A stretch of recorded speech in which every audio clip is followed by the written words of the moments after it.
was in the morning, after a night raid.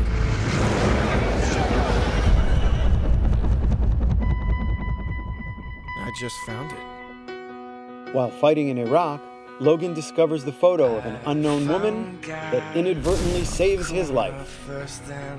When he returns home, he tracks her down and decides to win her heart. But a secret from his past threatens their love in The Lucky One.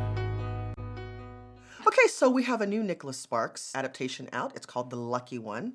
Liz, you've just seen it. Why don't you tell us about it? Every Nicholas Sparks movie is the same experience. You go into the theater and you wait for something horrifically tragic to occur, and then you sob your eyes out and you achieve a catharsis, and then you leave the theater.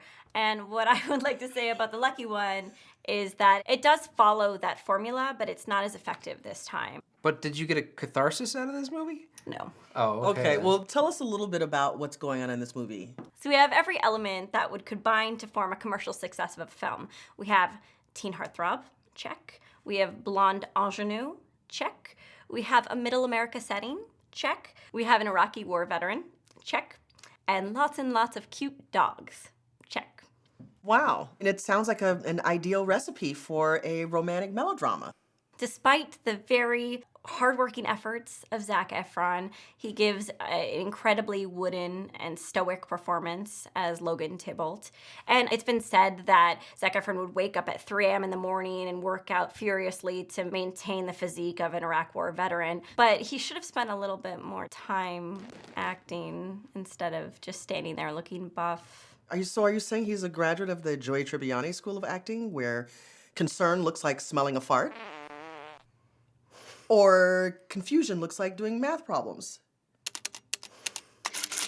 It's actually pretty good, Sean. I've graduated from that school, so I understand. Well, it's not just the bad acting. It's a poor script. We have a poorly written female character. She's a single mother, and she's basically trapped in her own house. Well, the trailers make it look like her previous relationship was an abusive one. Is that correct? It borders on emotionally abusive.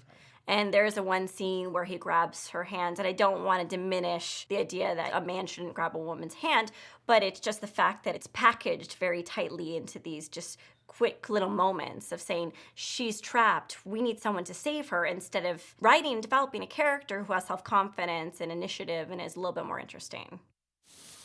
I didn't come here to make things harder for you.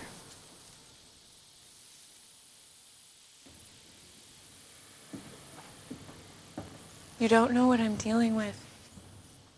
I do know that you deserve better than this.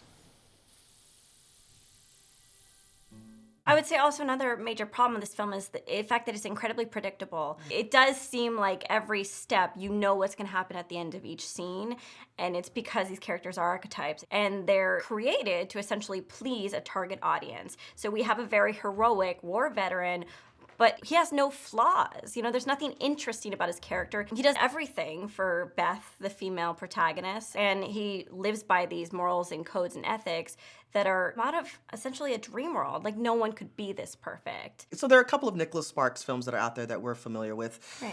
The Notebook is probably one of the most popular ones, and then we have... Nights in Rodanthe with Richard Gere and Diane Lane. Dear John with Channing Tatum. I'm wondering, is this a Nicholas Sparks film, or does the director get to put his stamp on it? Again, I think the director did the best with what he had, and I think this is where politics really come into play. We have a great producer, Denise Novi. We have a great director, Scott Hicks. We have gorgeous camera work, cinematography, art direction, costumes, everything that has to do with the design of the film is very well done. But it comes to the fact that Nicholas Sparks is a god to some people, and I think that it's really hard to change and manufacture it into a successful film if the source material is already flawed. Do you think that the films that we just mentioned previously, is this in that same vein, and people who enjoy those films will enjoy this?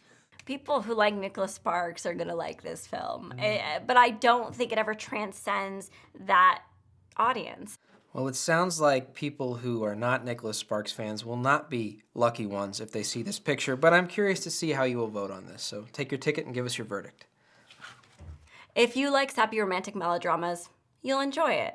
But it doesn't transcend to being a quality film. And for that, I say, stream it.